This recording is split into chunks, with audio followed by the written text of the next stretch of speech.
네, 이호환 화백 굉장히 많은 소식을 자아내고 있는데요. 본인의 그림에 대해서 처음에는 위작된 것 같다고 했다가 어느 순간 이건 위작이 아니다 이런 얘기를 하고 있습니다. 자, 어떻게 되고 있는 겁니까? 예, 지금 논란이 계속해서 가라앉지 않고 커지고 있는 국면인데요. 오늘 이상원 서울지방경찰청장이 기자들과 만난 자리에서 네. 이런 얘기를 했습니다. 이호환 화백이 처음 경찰에 나왔을 때는 네. 그 결과에 대해서 아무 말도 못하고 돌아갔다. 그런데 이틀 후에 다시 와서는 이거 다 진짜야, 내 거야 라고 말을 했다. 네. 이런 정황으로 미뤄보면 이호환 화백의 뒤나 옆에 누군가 이렇게 말을 하라고 주장하라고 시킨 사람이 있는 거 아닌지 심히 의심스럽다라고 하면서 이 추가적인 조사가 필요하다는 이런 그렇죠. 발언을 이어갔습니다. 네, 6월 27일 2시간 동안의 감정을 한 다음에 본인이 직접 했습니다. 그렇습니다. 한 다음에 확실히 판단 어려운 부분이 있다. 위작일 수도 있다 이런 그렇죠. 얘기를 한 애들러서 거죠. 표현한 거죠. 그럴 자, 가능성이 있다라고. 단 이틀 만에 전부 내 작품이다. 이렇게 얘기를 했는데요.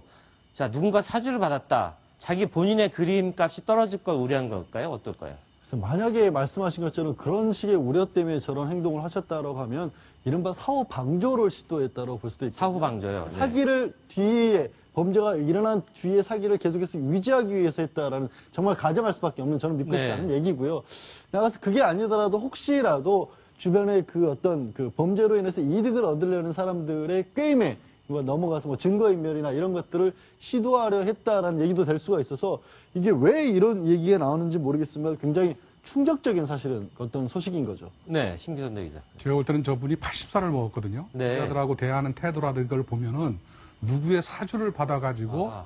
자신의 어떤 의지에 반해서 증언하가 그럴 사람이 그럴 사람 전혀 아닌 것 아니다. 같아요. 네. 보시면 아시지 않습니까? 네네. 기자들 앞에서 하고 싶은 말 다 하는 사람인데 그렇죠. 누가 시킨다고 그래서 위작이라는 걸 알면서 진작이라고 그럴 건 아닌 것 같고요. 네. 저번에 그 인터뷰하는 것을 몇 년 전부터 이렇게 쭉 한번 봐보니까 네. 이런 피해 의식이 있는 것 같아요. 누군가가 네. 내 작품에 아. 위작이 있다는 말을 퍼뜨림으로써 네. 내 작품의 가치를 떨어뜨리려는 흠집을 내려는 사람들이 흠집을 내는 있다. 그룹이 있다라고 몇 번씩이나 얘기를 했거든요. 예. 그런 면에서 이분께서는 거기에 대해서 단호하게 대응을 하는 방법은 내 작품은 모두 모두가 진짜다. 모두 진짜다. 아. 라는 말을 함으로써 그런 어떤 자기를 흔들려는 그런 세력. 그 있는지 없는지는 그걸 모르겠습니다. 네. 본인이 그렇게 생각하고 있을 뿐인지 어떤지 모르는데 다만 인터뷰를 통해서 보면 내 작품을 조직적으로 위작이 있다고 함으로써 가격을 떨어뜨리려는 네. 흔들려는 사람이 있다는 것에 대해서 계속적으로 불만을 표시한 걸로 보면 제가 볼 때는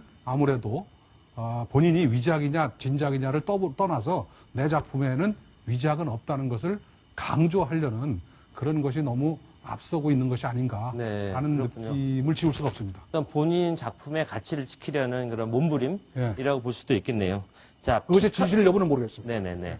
자, 피카소와 까미르 클로델 상당히 유명한 사람들의 얘기인데요. 해외에서도 위작 논란 있었다고 하는데요. 과거에는 그런 위작 논란 있지 않았을까요? 과거에도 마찬가지로. 뭐 동서양을 떠나서 값어치가 올라가는 그림들이나 화가들에 대해서는 이런 논란이 끊이지 않았습니다. 피카소의 경우도 오늘 한 일간지를 통해서 사례가 소개가 됐는데 피카소도 워낙 이름값이 올라가다 보니까 친구들이 가짜 그림을 그린 겁니다. 그리고 나서 들고 와서 야, 한 번만 좀 네 거라고 좀 해줘 라고 해도 아 그래 내가 해줄게 라고 하면서 피카소 서명을 해가지고 네. 진품인 것처럼 해서 팔고 그 친구가 돈을 벌게 해주고 큰 돈을 벌게 해줬군요. 예, 뭐 다른 화가들도 그런 이야기들을 했다고 합니다. 네, 로댕의 연인이었죠.